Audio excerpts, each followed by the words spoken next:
Oh, I'm back with this mess again. So, I wanted to leave a few days for the talk to die down a bit before I went back into this hellhole. So, I'm gonna recap things to the best of my understanding. I'm kind of doing a little bit of this from memory on the fly.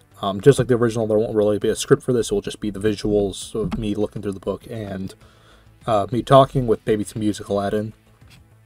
So, from what I understand, we had this leak. We had there was like this whole hush about how Tom's group was claiming this wasn't real, and then it kind of broke that it was real, and this document got out, and then my video came out amongst many other people. Like that much amount of time for me to make a video and other people make videos to talk about this all happened. Word caught fire across the internet as people were talking about this, debating whether it was real or not. And then finally, Scott makes a response to it all. And it went through a few replies before we got a big post. His breakdown was like, okay, first things first, it is totally possible for weird, unfinished versions of books to be made that have bizarre lore I never implemented or stated, because companies like to interject their own ideas all the time in early versions of materials, and I have to reel them back constantly. That was like one of the things he said before breaking down. Is like, I don't even know what the hell this thing is. I've never read this book. I've read the document people are spreading around, and I never said the email that is right here. So, unless Scott is lying, this entire bit here is fake. And that lends to credibility that either this book is fake or so damn close to being fake that it might as well be. What I mean is, the idea of this being an early draft of Scott, as stated in this email, of him throwing ideas at the wall, like let's say a first draft of the lore from 1 to 6, that idea is, in my opinion, debunked or put in such heavy unlikelihood now that I don't think we could even pretend like this was the idea of the story at even one point in time. At most, assuming the document is real, and even assuming that Scott is only like partially lying, giving this thing a lot of credibility, that would mean this is mostly a ghost-written book from people who had words and ideas thrown around, but well beyond their actual understanding of where the lore was going.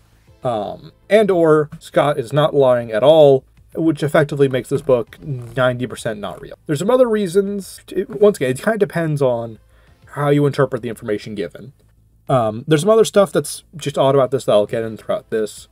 You can actually see, I don't even need to zoom in that much, but let's zoom in. You can see that the corrected not proof part of the logo for this book goes a little bit beyond the book's actual existence.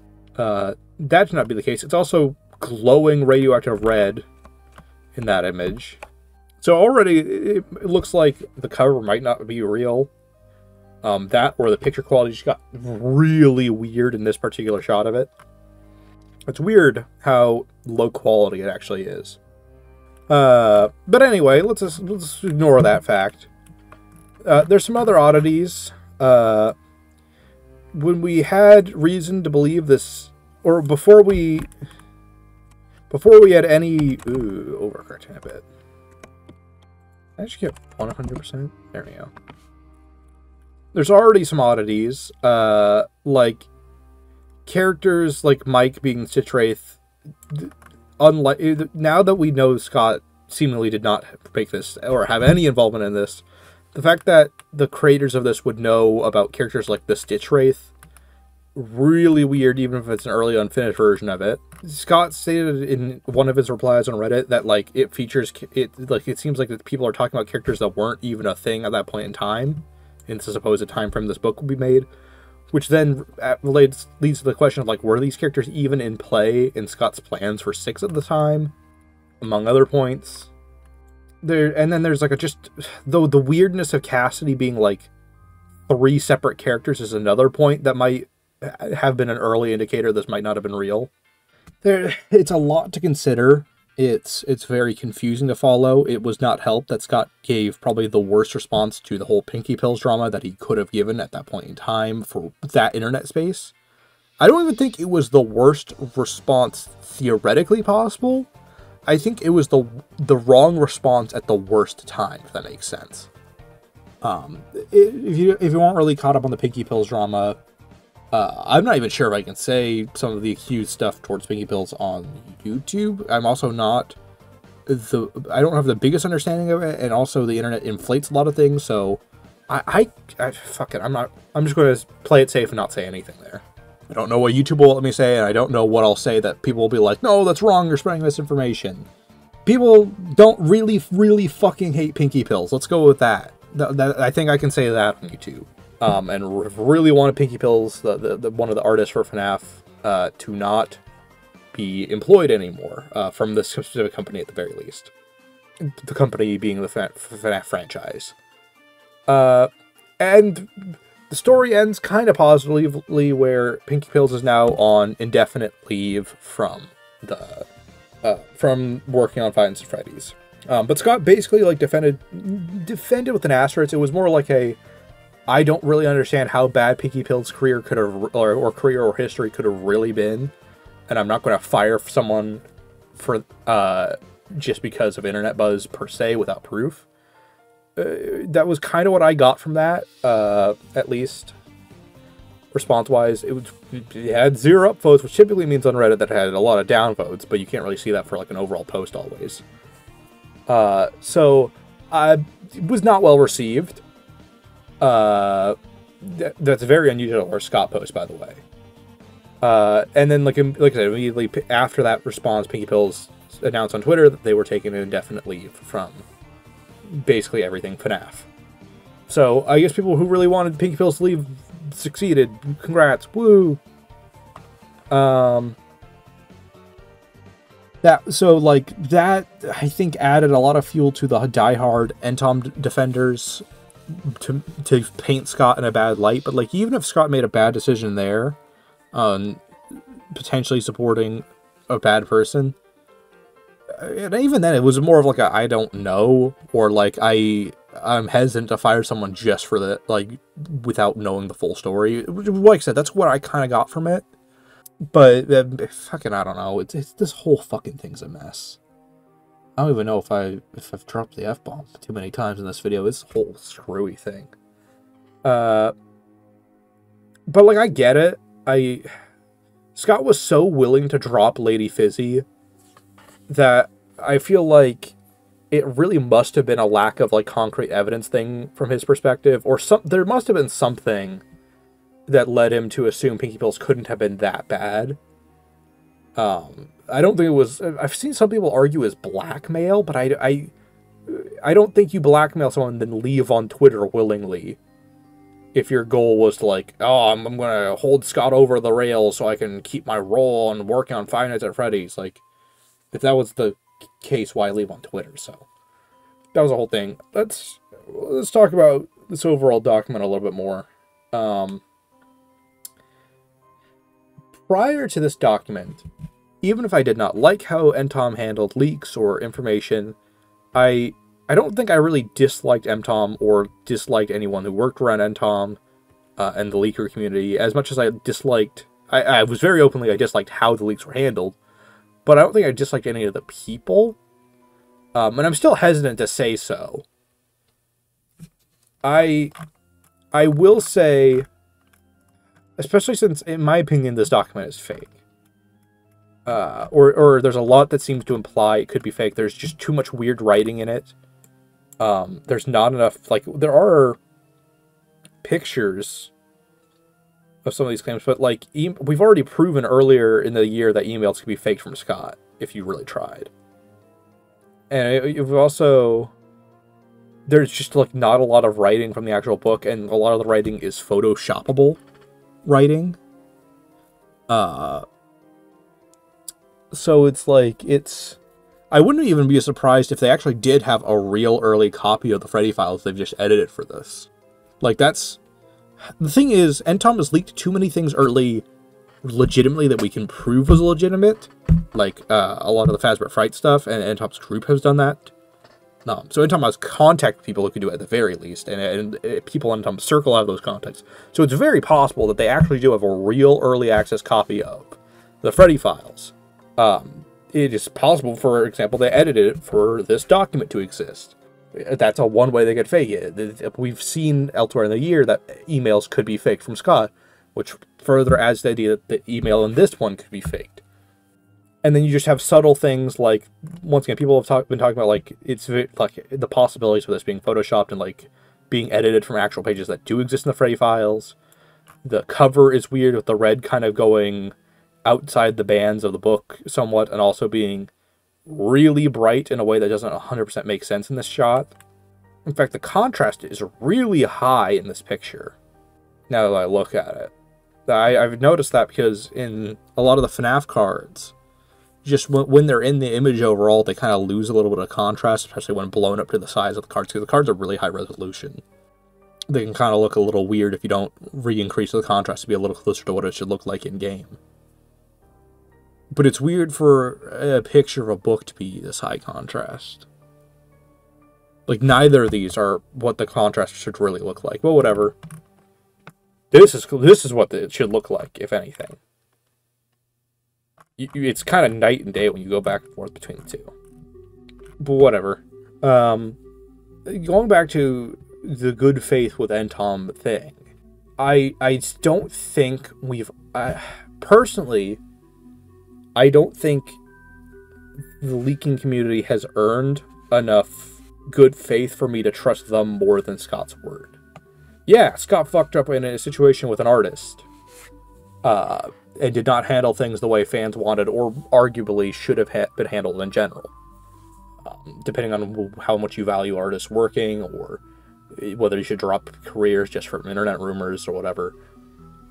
That's a very complicated situation from an employer thinking about people who work with them. I'm not even sure exactly how that works, if they're still a freelancer, just contracted consistently or what. But, I think Oof Troop had, like, just a couple Twitter, small, not a thread, but, like, a couple things on Twitter, talking about how it's, like, it's hard to say, yep, this is blindly faith, and Scott's absolutely lying, and Entom would never fake information, or has completely good faith and goodwill for the community, especially when Entom's, like, defense for not dropping this, especially if it's a real, it's really weird to not drop this if this is real earlier. Where it's like, Entom's made YouTube videos about the lost FNAF script, or like the R-rated version of it, which is only somewhat corroborated from what we know, and has leaked tons of information before. So it's weird from that history for this to be the line to be crossed. Like, oh, we can't drop this, but we could drop everything else. And also, too much of this book feels like subtle ways to back theories Entom has supported before. In some spots. Where I'm like a lot of one of the more divisive topics when it comes to the ongoing Tales and Fright's, like, continuity debates is how much was planned around the time of 6 and UCN. One of the big pushes being argued is that there's one...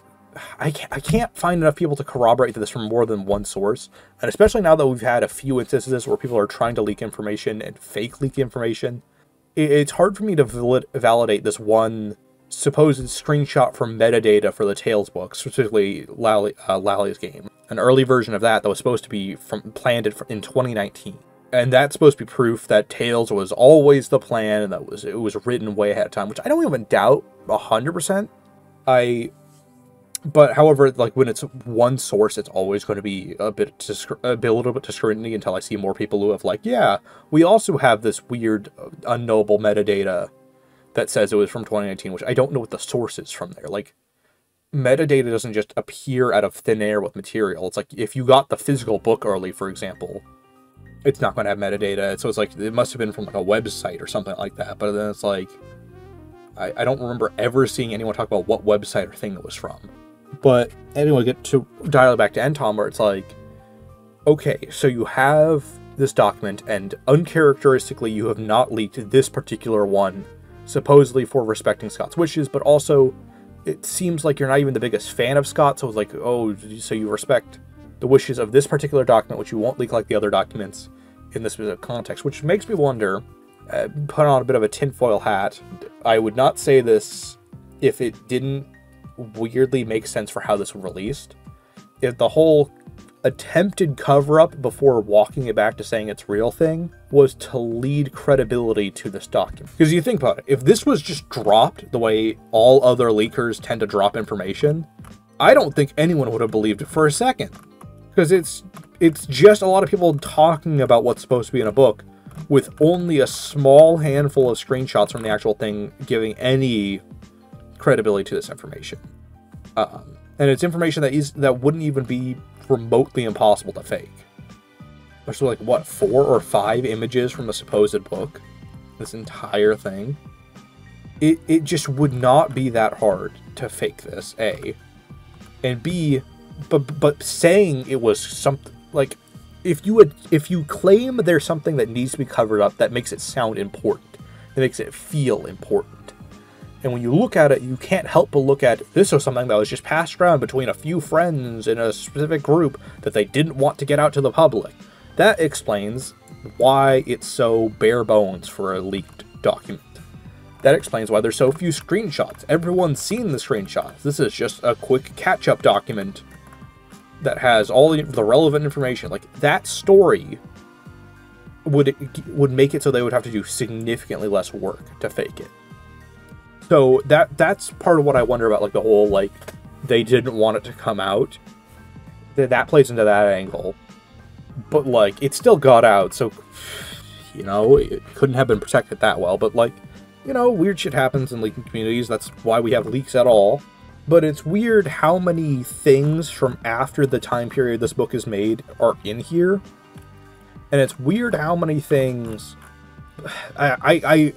this wasn't a full red flag. This could have just been the I've mentioned before, Entom is not an unbiased... the community... I shouldn't even just say Entom. I don't want to pin this all on one person. I don't like attaching blame to, like, an entire figurehead. But I don't know that many people in the leaking community. Entom's just the one name that gets passed around the most, so it's kind of like my brain defaults to it. Whatever, that group, let's call them Talbert team or something like that.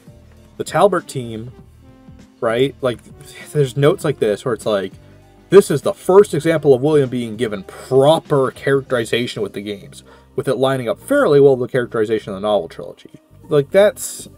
Like, the description of this does not feel like an unbiased reading from a book. Like, hey, this is just a description of this information. This feels like this is supposed to be the way William is how this is read. Despite the fact that pretty much everyone in this document is in agreement that this is not real. And that's the other interesting thing that would, if you were trying to fake a document and leak it this way, that adds even more credibility to it. And I think that might be why the Scott email isn't here.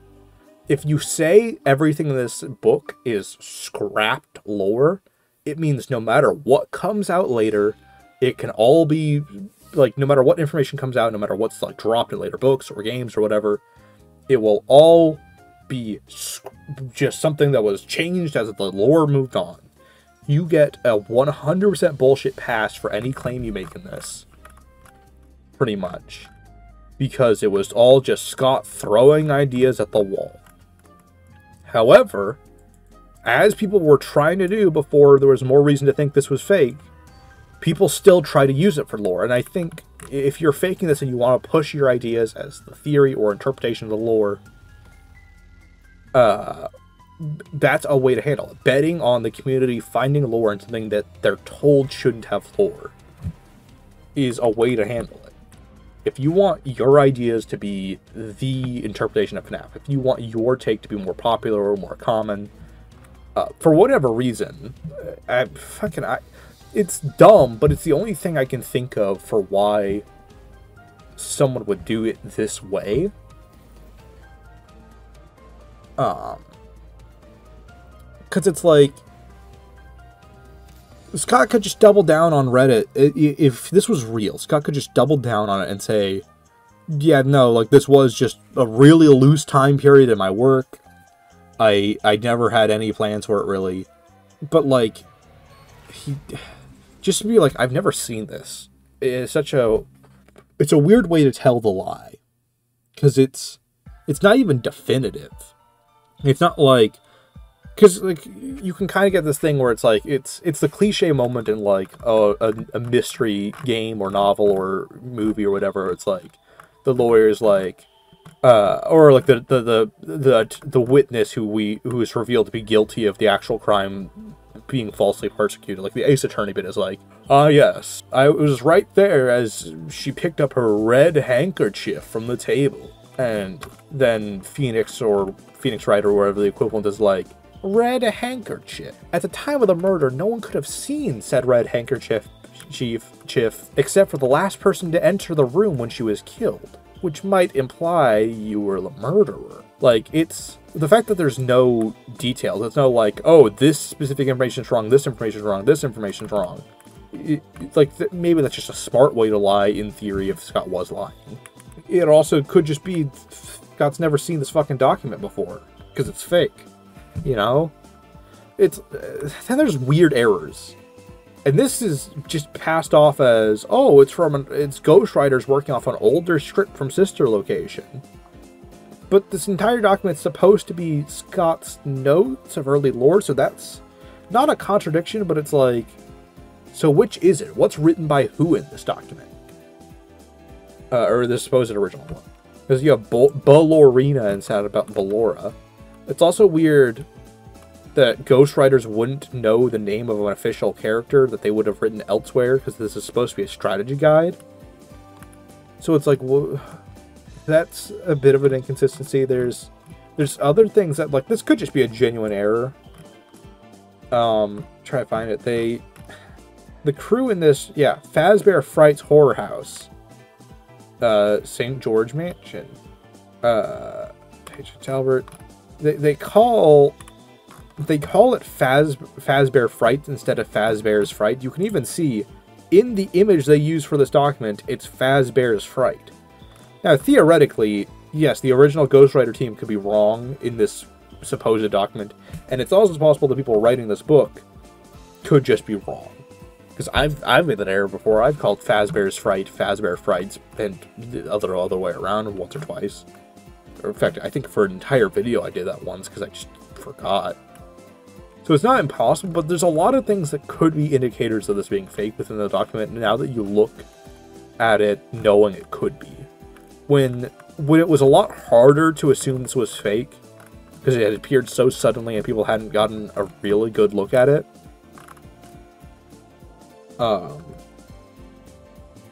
It was just like harder to talk about this whole thing, but like now that the weight of this might be real is taken off, looking at it for what it is, you can kind of see a lot of the spots where it might break. I think this is another example where Scott probably didn't have characters planned, like Mr. Hippo existing as Mr. Hippo or Happy Frog existing. Scott really use Yahoo for his email? I never thought about that. But I guess he's been making stuff since the 90s, so he could have just, like, before Gmail became so dominant, you'd be like Yahoo or AOL would be your main email for a lot of people. If you were working on the early internet. Or I would say up to about 2000 to whatever year internet. Sorry, that was a side point. And this whole thing raises other questions like, okay, so if this is fake, right? If this entire document's fake, if Scott's lying, if not lying, right? Does that put other information from NTOM at risk of being fake? Or specifically information we haven't proven real yet? For example, the R-rated FNAF movie script. We know there was a darker FNAF movie script from MatPat, and that was said pretty early on. In fact, I think that was said before NTOM's video on the R-rated script. I would have to double check that date-wise. However, I don't know how much validation we have of the specific script NTOM talked about being real. There's other stuff like it's still set in the world of the games email. Now that we have a fake email in this document, I am wondering about that, and it's been my Discord's been talking about it for a bit. And I can't help but wonder, what are the odds this email is fake? Or the Tales from the Pizzaplex Validity email. Because like I said, NTOM is not unbiased, especially in the favor of Tales games and Stitch Line Games style theories. I can't... To me, this was such a loss in good faith towards NTOM on a lot of the leaks that came with NTOM and that group and community. Because it's like, okay, maybe that was real. I can't bet on that anymore. I can't, like... I guess it's convenient for me for writing a video about Stitch Line Games continuities. It means that means I can mention it and be like, I don't have to analyze it, you know, now, because it might not be real. But then again, it's like, I can't not mention it because it might be real. This entire goddamn thing is screwy. I don't think... I should really state it that talking to anyone who worked with NTOM or is around NTOM or that circle, I think NTOM's actually taking a break from the internet now. I don't think anyone harassing anyone is the right counter response to this. I don't think people will be so defensive if people didn't feel so let on and betrayed, you know? Sorry, let me rephrase that. I don't think there would be as much backlash and much drama and struggle with this if people didn't care for NTOM and now weren't mad from that, you know? And that's why you're getting this fraction. It's why you're getting, like, this almost, like, this whole fucking controversy and drama and all that. Is some people don't want to believe the leaker of their favorite content who makes theories that are like, to have faked a document elaborately to push an agenda. For that to even be a possibility, they don't want to accept that. They might be more willing to say Scott's lying or whatever.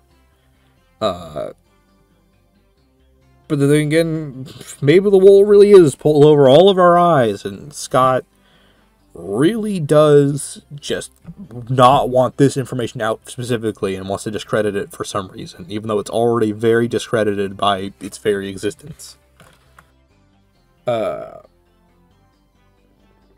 But, like, don't fucking harass people. Don't be mean about this. Like, it's tempting to, but, like, the internet's going to internet. It feels, like, pointless to say anything, almost. I don't even know if I'm going to make this, like, release this video, to be honest. Like, I've been intentionally radio silent on the matter, because, you know, like, when I jumped in to say something too soon before we had the Scott response, I made a video and it's like, you did alright, but it led to a lot of people being like, oh, this must be somewhat plausible information, and some people being like, it must be fake. Some people are like, oh, this is such interesting early lore. And it's like, I assume a lot of people have seen the Scott response. Whenever Scott drops anything, it's going to be big and pretty noticed. But I also felt like a little obligated now to make a video being like, hey, just in case I'm your only understanding of FNAF lore and community information, there's been updates on the situation, but at the same time, it feels like a little past the point, because I don't think we're going to get a part 3 to this ongoing saga now. Information-wise, that's why I'm recording this now. Is like I feel like it's completely plausible that we've passed the point where new information will exist, or at least like we've been weirdly silent for some time. I think my overall take on this is this information was faked, maybe for pushing lore. That's. I only brought up that idea, by the way. I don't want to insinuate like, oh, NTOM's been plotting this the whole time to get at the community. I don't want that to be the takeaway from what I've said. If anything, I really just want the takeaway to be. I just want the like. I'm trying to think of the best way to phrase this. If anything, I think the takeaway should be this is. Man, I don't even know what to say with that sentence prompt. I was like setting myself up, because sometimes I'll say something and then figure out what I'm saying as I say it. I'll be like, oh, that's probably a better way to explain it than I was originally going to say. This one I don't even know, man. This whole thing's it's so hard to tell, like, I really don't want distrusting someone to be part of your perception of media, but in this case, you have to. Two people are saying opposite things. One of them has to be lying, you know? And it's like, it's harder for me to side against the creator of something, especially when there's a built-in out within said content if it's fake, if it's real. Like, if this is real, you could just say, yeah, what the document said is right. This is pretty much completely outdated lore. Like, do not use this for theorizing. The out is there if this is a real exchange. It's actively just making things weirder and messier if you say they're fake. Because you are then inciting. If you are lying that it's fake, then you're betting on like mistrust and confusion. It's kind of like, I had a little bit of a talk about this when Cassidy's name was changed during like the whole Princess Quest with Princess Cassidy, where Princess was formerly named Cassie in the game files, but that was changed when Game Theory made a video about it. That it's like, what I have a hard time believing for that instance is that there's a conspiracy that we can't know the princess's name is Cassidy, or that it was revealed too early. Especially as time goes on, I think that point ages a little bit better, because it's like, if they've really wanted our definitive angle to be that the princess is Cassidy, that's kind of a bombshell. They've had like 4 opportunities to like drop and confirm that they just haven't. Which is like strange. Like, they had Olive Tail to imply that, and the closest we ever got was Drowning, which even then I feel pretty strongly wasn't about Cassidy. If anything, I feel like that was supposed to be Peggy's kind of guilt tormenting Kara with how the story was actually laid out. The specifics of that from like a ghost perspective is weird, but like, I feel like that's what the story was getting at. Was being a story about guilt. And then you had actual security breach itself to imply the concept, which even it really didn't fully. And then you had like Ruin had the entire, like, at any point could have dropped that information or like revealed that or played into that, and now Help Wanted 2 is coming on with a lot more Princess Quest shit, and it still didn't drop that. So it's like, the idea that there's a conspiracy that they're waiting to drop this information and this reveal that it's Cassidy that we just can't know, like, that's what makes me weird about that being a point now.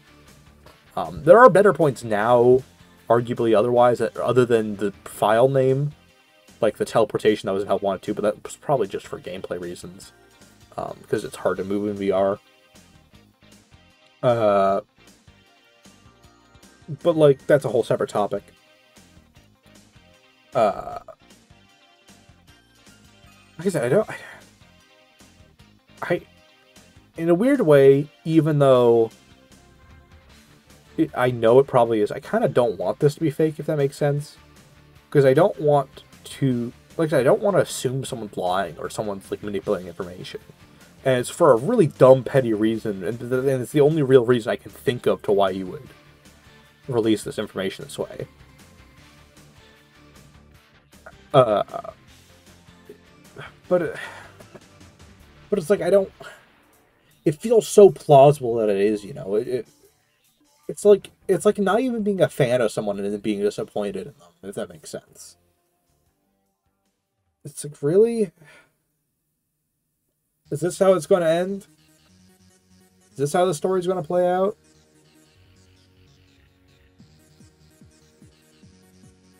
I don't think there's much more to say on this. I feel like I'm just going to be looping on the same hypotheticals, stuff like that. I don't want this to be nearly as long as the previous video. This is such a screwy situation. I don't know what to think of any of the leaks prior to this now, because if this was faked for whatever reason, I don't think it would be very different from faking stuff like the Scholastic email, you know? If that was the case, why not? If you want to push your interpretation of the series, and if you want to push these ideas, Why not fake an email to support your claim? It's hard to say no against the source, I made it the fuck up, if you're known for leaking other information, you know? Especially when it's in your wheelhouse of what you have successfully leaked before. I mean, but then again, this book has that same advantage. We know for a fact Tom has had access to earlier books. We know that communities had access to earlier versions of books. So in theory, it was always plausible they could have had it. But now we just have the first time where it's addressed head on to say, like, it might not have been or seemingly wasn't outright. And this kind of reminds me of the final MatPat Game Theory episode. About game theory, the concept itself. Specifically how it's like this kind of distrust or this kind of like not backstabbing, that's a really villainizing here. It's that kind of like, oh, you sell out your coworker for the immediate advantage. Like, I think it feels like we're seeing that kind of backfire here. You know? This is either Scott doing that to Tom or Tom doing that to Scott. And that's what makes it so much more absurd than if, like, with the fake Scott email. Firstly, anyone reading that email could tell it was fake pretty quickly. And even Scott was like, are you kidding? Like, of course this is fake. This was a thing earlier where someone had faked an email claiming that, like, just Stitchline Games and Tales games was true pretty much entirely. It was supposed to be a Scott email. I was like, Scott wouldn't leak that or drop that information this way. Like that, very easy to kind of pummel on the person who made that. Shouldn't. You should never pummel really someone. But it's easy to be like, fuck off with that, you know? Because that wasn't like a person to build up a repertoire of previous information and successes. This is, which is what makes it just all the worse. And all the harder to talk about. You know? Anyway, I don't have anything else to say, so. Bye.